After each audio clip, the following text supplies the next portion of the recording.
Patuloy na nagbibigay serbisyo. Pag-asa at saya. GMA Regional TV. Kapuso ng bawat Pilipino.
Ito ang GMA Regional TV, One Mindanao.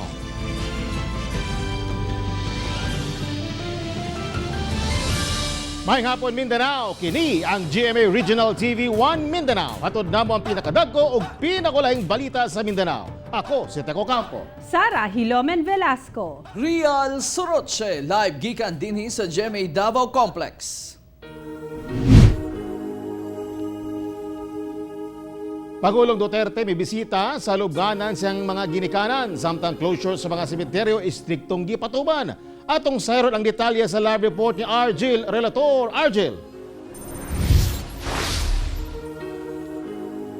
Tek, una pa man ang pagpasirado sa mga sementeryo sa Tibok Nasud, una na nga nibisita sa Presidente Rodrigo Duterte sa lubnganan sa iyang mga ginikanan sa Roman Catholic Cemetery dinhi sa Davao City. Samtang luyo sa pagpasirado sa mga sementeryo subay sa IHCF guidelines, doon nagyapoy pipila nga nakasulod sa mga sementeryo.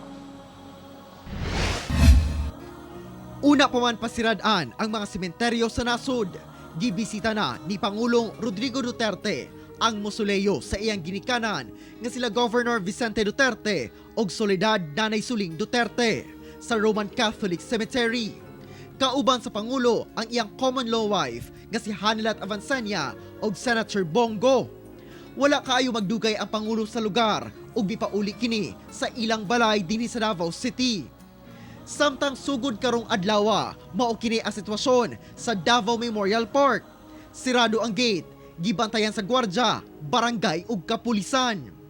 Gani kining usa ka sakyanan, wala dayon makasulod tungod gipangutana pa sila kung unsa ang ilang tuyo sa sulod. Gipasulod lang sila dihang girason nga birthday karon sa ilang minatay. Base sa guidelines sa Interagency Task Force, mamahimo lang makasulod sa sementeryo kansang minatay nagsaulog sa birthday, anniversary ug lubong. Diin limitado usab ang oras o ginaghanon sa mosulod aron matuman ang physical distancing. Kinahanglan usab magsuot og face mask og face shield. Happy birthday to you. Happy birthday to you. Happy birthday, happy birthday. Happy birthday to you. Sa sulod sa sementeryo, among naabdan ang pamilya Reta nga may bisita sa lubnganan sa ilang amahan nga si Cornelio Reta Jr. Birthday di ay niya karon. 94 na unta ang iyang edad kung buhi pa kini. Gi-escortan sila og pulis aron masigurong matuman ang 20 minutes lang nga tagal sulod sa sementeryo. Pero wala man problema noon, dali raman no kayo ang proseso pagsunod sa sementeryo. Pero it's limited time, is only given us 20 minutes to magstay dire. Siguro di man siguro po dapat nga na tagag-limit kay dito ata kay bawon di man magsabay-sabay mag-abutan. Sa ubang sementeryo, halos walay taong makita gawas lamang sa mga pulis ug taga-barangay nga nagbantay. Tek, magbabiling sarado ang mga sementeryo hangtod Nobyembre 4 sa sunod semana. Tech. Daghang salamat, Argil Relator. Gibendisyonan ang mga pansyon sa usa ka sementeryo sa Kidapawan City atol sa pagsirado sa tanang sementeryo sa nasod karong adlaw. Samtang pipila ang miapas nga mibisita sa ilang minatay kagahapon. Aning report. Sayo nga miadto si Kidapawan Bishop Jose Colin Bagaforo sa Catholic Cemetery sa Kidapawan City, pipila ka oras una kini magsirado sugod karong adlaw. Kauban ang pipila ka mga madre, naghalad og pag-ampo ug nagdagkot og kandila ang obispo nga gipahigayon sa chapel sa sementeryo. Pagkahuman ini, gibendisyonan ang mga pansyon sa mga minatay sa maong sementeryo. Anaa sa 10,000 ang mga gipanglubong sa maong sementeryo nga gilangkuban sa mga leader ug dunay kontribusyon sa kalambuan sa Kidapawan. Ang Catholic Cemetery ang usa sa 5 ka mga sementeryo sa syudad nga sirado kutob November 4 subay sa mando sa National IATF aron makalikay sa COVID-19. Samtang tungod sa usa ka semanang pagsirado sa mga sementeryo karong kalag-kalag, pipila ka mga negosyanteng duol sa mga sementeryo sa Barangay Apupong sa General Santos City ang apektado kay mihinay ang kita karong walay pagdagsa sa mga tao. Sama niining flower vendor nga duha ka dekada nang nagabaligya sa sementeryo sa mong barangay ug kining tigpintal og lapida nga naluya dili tungod sa virus apan sa kagamay sa iyang kita. Busa pang hinaot nila nga mabalik na sa normal sunod tuig. Medyo mahina yung dumadalaw lang, kung minsan may magbili, kung minsan may dala ng mga bulaklak. Ayun, nakakaraos man din kahit napakunti-kunti lang. Dati itong mapay COVID at daghan kayo, pero daghan po yung mintura, abot sa kalibo mong income diri. Kada adlaw. Daghan sabang miapas kagahapon aron mobisita sa ilang mga minatay sa mga sementeryo sa Iligan City. Hugot ang pagbantay sa kapulisan sa pagtuman sa katauhan sa health protocols bato COVID-19. Gibawalan sab ang pagdala og hinagiban mga ilimnong makahubog og pagkaon aron dili na magdugay ang mga mobisita sulod sa sementeryo. Ako si Sarah Hilomen Velasco para sa One Mindanao. Dakong sunog na hitabo sa Cagayan de Oro City kagabi. Atong sayron ang detalye sa live report ni Cyril Chavez. Cyril.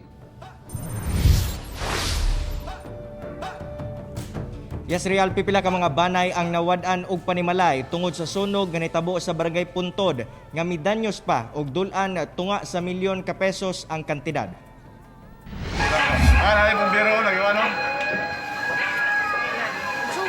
Paspas nga gilamoy sa dakong kalayo ang mga kabalayan sa Block 2 Barangay Puntod sa Cagayan de Oro City kagabi. Gani miabot pa kini ngadto sa Task Force Alpha. Kapin 13 ka mga balay ang naugdaw diin sagad niini gama sa light materials rason nga paspas mikatag ang kalayo. Moabot ngadto sa 470,000 pesos ang damyos atol sa maong sunog. Naglisod sab sa pagresponde ang kabumbiruhan tungod sa kagamay sa karsada, dugangan pa sa mga nakaaling gamit sa mga residente. Hangyo sa mga barangays nga in kaso simbakog na ay mga ingon ana nga motabang ta og pahimangno sa mga katawhan no ilang constituents nga dili ibutang sa karsada ang ilang mga gamit kay maglisod og agi atong truck knowing nga gamay ang dalan. Pagkabuntag, ing-ani na ang itsura sa lugar. Ang mga residente nag-iyahay na lamang og kuha sa mga butang nga pwede pang mapuslan og mabaligya. Sagad kanila, walay gamit nga masalbar tungod sa kapaspas sa hitabo. Nanawagan na lang sila karon ngadto sa kagamhanan ingon man sa katawhan nga adunay malumong kasing-kasing nga tabangan sila. Manawagan ako sa data atong maluluyog kasing-kasing na bitag kinina lang ginagmay na kinakasing-kasing lang natabang. Wala man din TV, sopa, kana ang grape duha, kana may tindahan din. Ang tindahan kani sir, bisag halin, wala pa gid mi. Nya katong mga butang sir nga, mga gikan sa gawas bitaw. Hurot gid sir, wa gyud na bilin. Real, usa sa mga ginalantaw sa BFP nga rason sa sunog nga nahitabo kagabi kay ang pagbuto matud pa sa butane canister samtang ang mga residente nga naapektuhan sa sunog temporaryo usa nagtiner sa covered court sa barangay. Real. Okay, daghang salamat Cyril Chavez. Duha ka lalaki nga sakay sa ilang motor ang patay human gipaarakan sa wala pa mailhing mga suspect. Ang duha na ilhan nga sila Jomar Mustafa, 30 anyos, residente sa Barangay Fort Pikit, ug Ali Waha, 20 anyos, nga taga Makabual, Pikit. Giambush ang duha sa wala pa maili mga suspect sa Barangay Batulawan, Pikit, Cotabato. Gipaarakan kinigamit ang M16 rifle ug kalibre 45 hinungdan sa hinanaling kamatayon sa duha. Blanco pa ang kapulisan sa Pikit sa motibo ug suspect sa pagpang-ambush patay. Sa Matalam, Cotabato Province, patay ang opisyal sa New People's Army na si Zaldi Golmatico Pulido human sa enkwentro tali kasundaluhan. Si Pulido ang Secretary General sa NPA Guerrilla Front 53 sa Southern Regional Command 3. Na-recover sab human sa enkwentro ang usa ka M16, tulo ka magazines, mobile phones ug mga subversibong dokumento. Gituuhan sa militar nga ang pagkamatay ni Pulido nakaparalisa sa operasyon sa rebeldeng grupo sa probinsya. Gipresenta sa Police Regional Office 13 sa Butuan City ang nadakpang tulo ka mga wanted persons sa Caraga Region. Unang suspect mao si Jobert Campos, 31 anyos, taga Trento, Agusan del Sur, kinsa dunay warrant of arrest sa kasong pagamusil niadtong tuig 2012. Sikop sa mga mahani ining si Julito Campos, human nakuhaan og dili lisensyadong .45 nga pistola ug bala sa shotgun. Samtang nasikop sab ang 76 years old nga si Roger Bugwat sa gitaguan ni ining balay sa Barangay Sumilihon, Butuan City. Si Bugwat duna sa warrant of arrest sa kasong rape. Sa Zamboanga City, mukaba sa 3.4 million pesos nga kantidad sa gituwang shabu ang nasabat sa otoridad ato sa buy-bust operation sa Barangay Talon-Talon. Suspect nga ilang si Mujib Jamirul Sakilan, 19 anyos. Nakuha kaniya ang napulo ka pakete sa illegal nga droga nga dunay timbang nga 500 grams. Gikonsiderang newly identified high-value target ang batan-ong dinakpan kinsa gikustodiya na sa Zamboanga City Police Station 1. Pinaagi sa search warrant, gironda sa mga otoridad ang balay sa magtiayong si Joel ug Mary Ann Sabad kinsa top 6 ug top 10 sa listahan sa mga otoridad ug paryenteng si Arnulfo Himoya sa ilang balay sa Purok 4, Santo Tomas, Kapatagan, Lanao del Norte. Na-recover sa balay suspected shabu nga mobalor og kapin 200,000 pesos. Dugay na kunong gipanid-an sa kapulisan ang pagmamaligya og shabu sa mga suspect.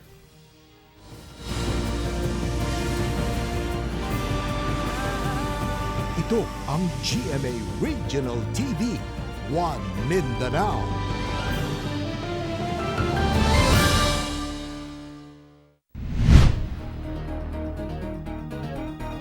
Nagpagula og pastoral letter ang Archdiocese of Davao subay sa Executive Order No. 57 o 58, ilabi na ang kabahin sa pagsimba. Samtang ubang sekta mipadayag usab sa ilang pagtuman sa kamanduan aron mapugnan ang COVID-19. Ano report ni Sheila Vergara Rubio.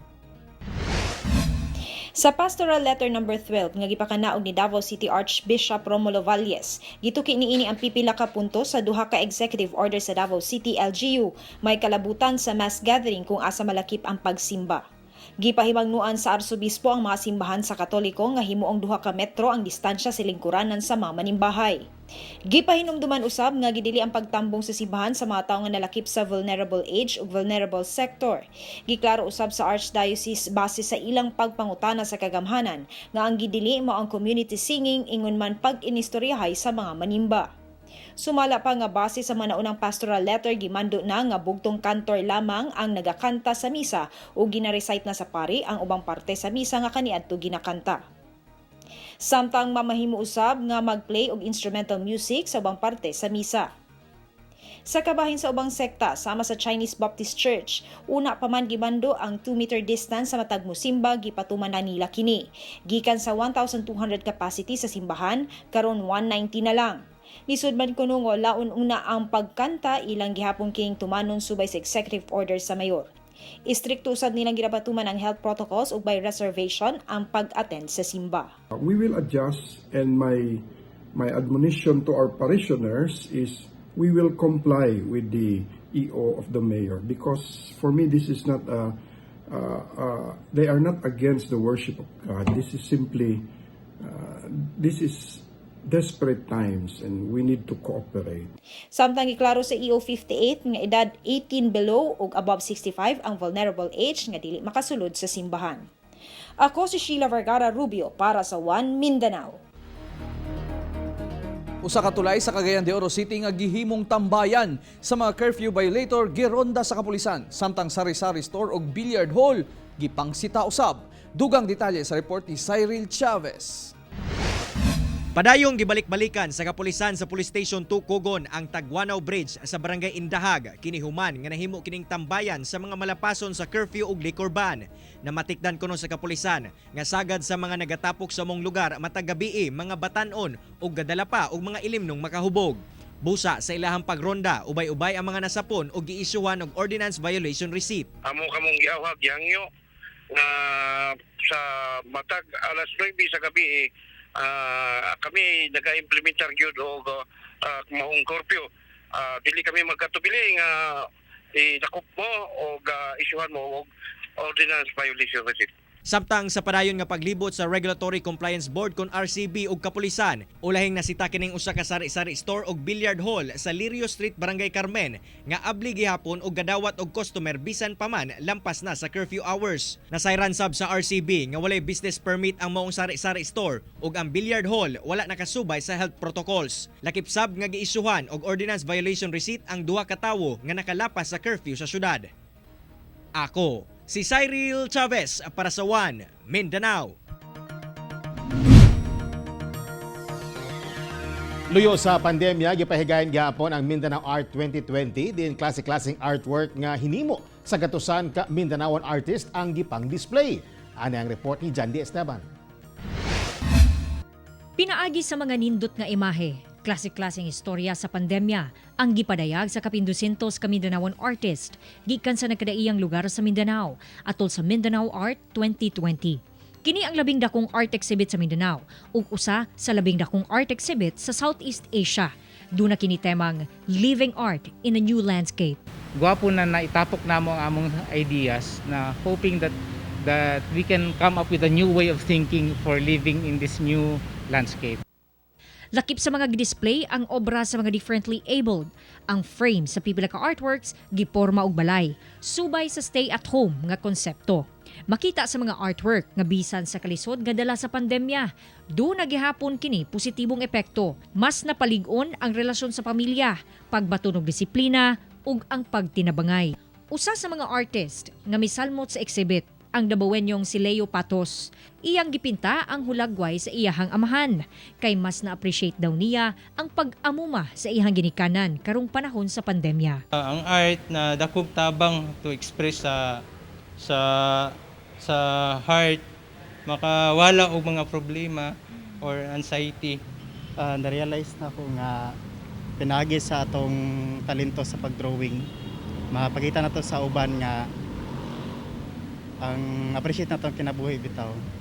Abli sa publiko ang exhibit taman sa November 8 sa Malayan Colleges of Mindanao, alas 10 sa buntag hangtod alas 4 sa hapon. Kauban si Mel Colmenares sa kamera. Ako si Jandy Esteban para sa One Mindanao. Gipasa na sa Bangsamoro Transition Authority ang Bangsamoro Administrative Code nga mo'y basihan sa pagdumala sa BARM. Mibotar ang tanang 58 ka miyembro sa Bangsamoro Transition Authority o BTA pabor sa pagpasar sa Bangsamoro Administrative Code. Ang maong balaod mo ay mag-ila sa structural, functional ug procedural principles ug rules of governance sa Bangsamoro Autonomous Region in Muslim Mindanao o BARM. Dili kuno sayon ang proseso sa pagpasa sa balaod tungod sa epekto sa pandemya. Apan dakong kalipay ni BARM Chief Minister Ahod Al-Haj Murad Ibrahim kay napasa na ang sumbanan sa panggobyerno sa BARM. That the Bangsamoro government, in pursuit of moral governance, shall maintain honesty, integrity, transparency, and accountability in governance, and take positive and effective measures against graft and corruption.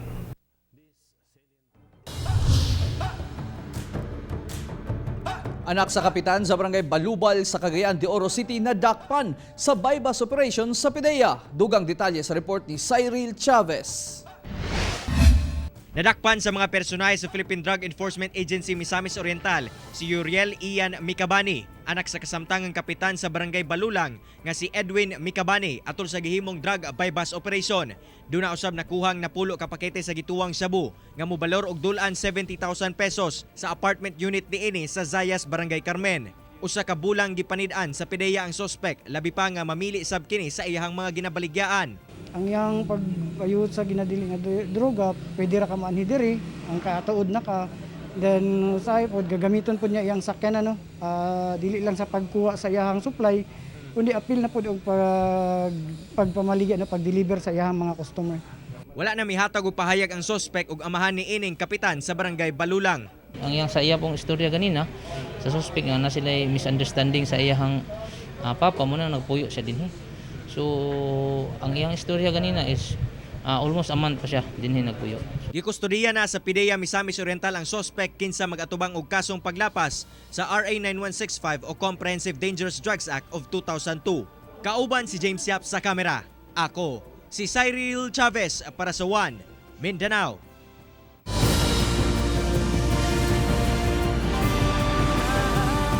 Ito ang GMA Regional TV, One Mindanao.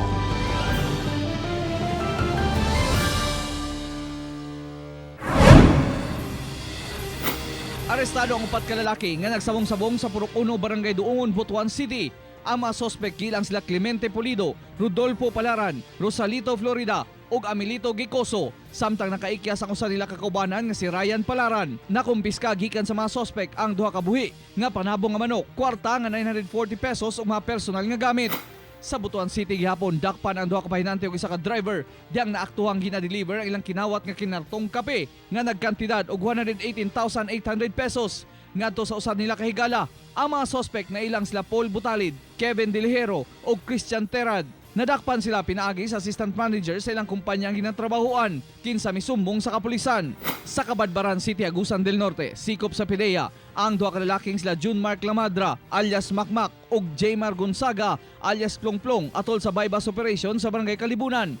Nakuha gikan sa madidakpan ang dili maubusaw sa kagramo sa kituwang shabu. Giingong nagabaligya ang mga sospek og droga sa Cabadbaran City ug Butuan City. Kasong paglapas sa RA 9165 o Comprehensive Dangerous Drugs Act of 2002 ang atubangon sa mga sospek.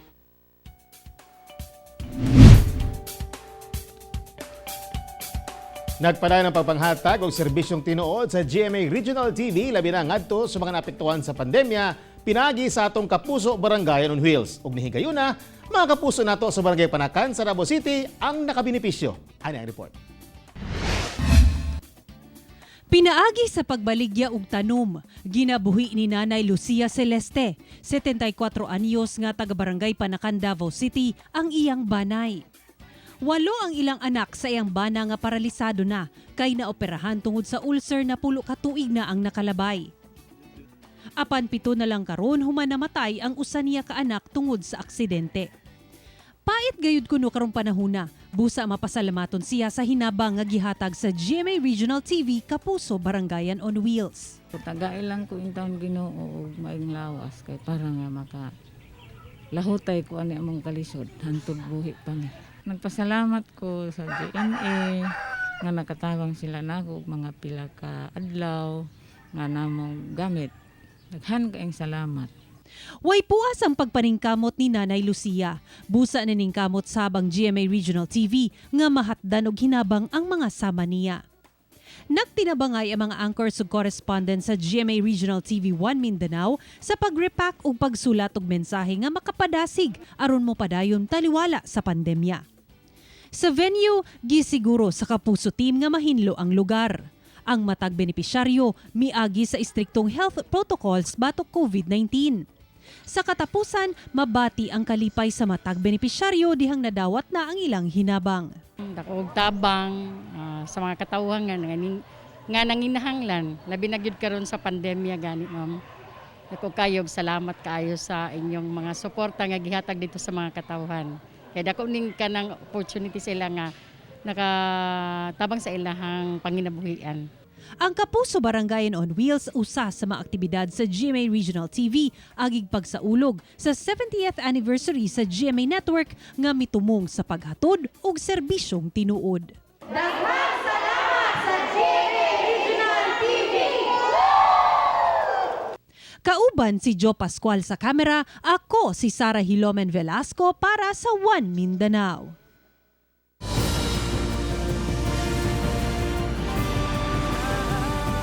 Ito ang GMA Regional TV, One Mindanao.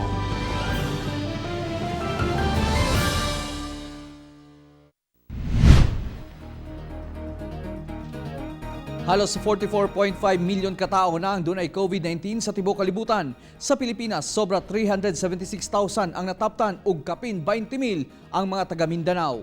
Anana sa kapin 44,495,000 katao ang nagkasakit og COVID-19 sa tibuok kalibutan. Duna na say sobra 30 milyon ang naayo na ug kapin 1,174,000 ang namatay. Samtang dunay dugang 1,761 new COVID-19 cases sa Pilipinas. Karong adlaw, busa miabot na kini sa 376,935, miabot na sab sa 329,848 ang recoveries ug 7,147 ang namatay.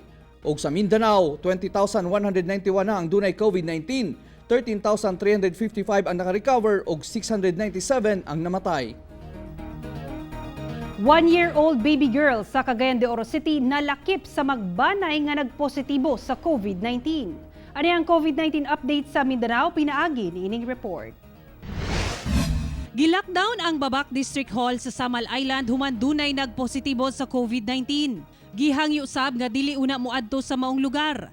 Ana sa 52 ang confirmed COVID-19 cases sa Samal Island, 45 ang naayo na ug 3 ang namatay. Sa Davao City, usa ka 10 anyos nga batang babae nga taga Matina Crossing ang nalakip sa 57 ka bag-ong nagpositibo sa COVID-19. Nakasinati kini og sintomas ni adtong Sabado. Misa ka na sa 3,369 ang kumpirmadong kaso sa COVID-19 sa Davao City. 2,460 ang naka-recover ug 152 ang namatay. Sa Cagayan de Oro City, usa ka 1-year-old baby girl nga taga Makabalan ang lakip sa magbanay nga nagpositibo sa COVID-19. Siya ang anak sa 37 anyos nga lalaki ug apo sa 60 anyos nga lola nga nagpositibo na sa sakit niadtong October 20. Lakip sab sa nagpositibo ang 34 anyos nga babaeng asawa sa lalaki ug anak sa lola. 40 anyos nga babaeng igsuon sa lalaki ug anak sa lola. Ug 64 anyos nga lalaki nga amahan sa lalaki ug bana sa lola. Misa ka na sa 1,589 ang kumpirmadong kaso sa COVID-19 sa Cagayan de Oro City. 968 ang recoveries ug 68 ang namatay. Sa Iligan City, duha ka authorized person outside residence o APOR ug duha ka senior citizen ang nagpositibo sa COVID-19. Ang mga apor, 39 anyos nga lalaking taga-Barangay Suarez ug 56 anyos nga lalaking taga-Barangay Del Carmen. Ug ang mga senior citizen, 75 anyos nga babaeng taga-Barangay Mahayahay ug 79 anyos nga lalaking taga-Barangay Suarez. 858 na ang total confirmed COVID-19 cases sa Iligan City. 750 ang naka-recover ug 44 ang namatay. Sa Zamboanga City, naka-lockdown ang balay sa usa ka empleyado sa usa ka butika kinsa nagpositibo sa COVID-19 sa Purok 2A Barangay Santo Niño. Gidala gilay ng pasyente sa isolation facility. Miabot na sa 2,701 ang kumpirmadong kaso sa COVID-19 sa Zamboanga City. 1,627 recoveries ug 109 ang namatay. Ako si Sara Hilomen Velasco para sa One Mindanao. Liquor ban ipatuman na usab sa Davao City. Subay sa gipagulang Executive Order number 59 ipatuman usab sa lokal nga kagamahanan sa Davao City ang 24-hour liquor ban sugod November 2 hangtod December 31, 2020 human kini gilift niadtong September 21. Tungong sa kamanduan aron maprotektahan ang katawan batok COVID-19 karong duna pay pandemya ug paday nagkataas ang mga kaso sa mong sakit sa Davao City. Migila usab sa ilang pagtuon nga ang mga pagbaligya o pag-serve o pag-inom makaagni sa close contact sa usag-usa nga sagad hinungdan sa pagtinakdanay sa COVID-19. Ang masakpang musupak, magutubang ug silot. Eco-friendly nga face mask ug personal protective equipment ang ginapasigarbo karon sa mga taga Davao del Norte. Kung unsa kini atong sayron pinaagi ni ining report. Kay parte na sa new normal ang pagsuot og face mask ug personal protective equipment aron protektahan ang kaugalingon batok COVID-19, dunay grupo sa Tagum City sa Davao del Norte nga nagahimo og face mask gamit ang pinasahi nga tela. Ug aron mas makaprotekta sa kinaiyahan, mihimo sila og reusable face mask gamit ang ginakonsidera na nga waste material, ang bani sa saging o banana fiber. Pero bisan gihimo waste material kini, usa kini sa pinakalig-ong natural fiber. Busa mihimo og paagi ang fashion designer nga si Joy Su aron mapuslan kini ilabi na sa panahon sa pandemya. We wouldn't expect that there is still opportunities, or there are a lot of opportunities even in the situation in these trying times. So let's not lose hope. That's why I called this mask the mask of hope, because this was created during the pandemic season. Aron sab makatabang sa uban, ang mga mananahi nining environment-friendly nga face mask o mga banana fiber weavers, mga babaeng persons deprived of liberty, mga miyembro sa lumad sama sa Atamanobo tribe sa Talang-Ingod, Dibabaon tribe sa New Corelia, women Muslim community sa Tagum City o grupo sa mga person with disability sa Braulio, Duhali. Gawa sa face masks ug PPE, nagahimo sab sila og sports jacket, kalo, bag, scarf, customized nga sinina ug uban pa. Ang Musa Advocacy is basically a project of hope, not only for the people of Davao del Norte, but also for everyone who wanted to support the advocacy. Ako si Sara Hilomen Velasco para sa One Mindanao. Mga kapuso, 57 kaadlaw na lang una magpasko. Mga kapuso, way puwas ang among pagkatulog balita. Bisitahin www.gmaregionaltv.com ug mag-subscribe sa official YouTube channel sa GMA Regional TV. Busa mga kapuso, ayaw palahi sa madagkong balita sa nakadaing rehiyon sa nasod, subscribe na. Ug mo katong lahigdag kong balita sa Mindanao karong adlaw. Ako si Real Suroche. Daghang salamat sa inyong kanunay nga pag-uban kanamo matag adlaw. Ako si Sara Hilomen Velasco. Tungod mga balita sa atong palibot, importante alang kanamo. Kini ang GMA Regional TV 1 Mindanao. Tek Ocampo, buong puso para sa Pilipino.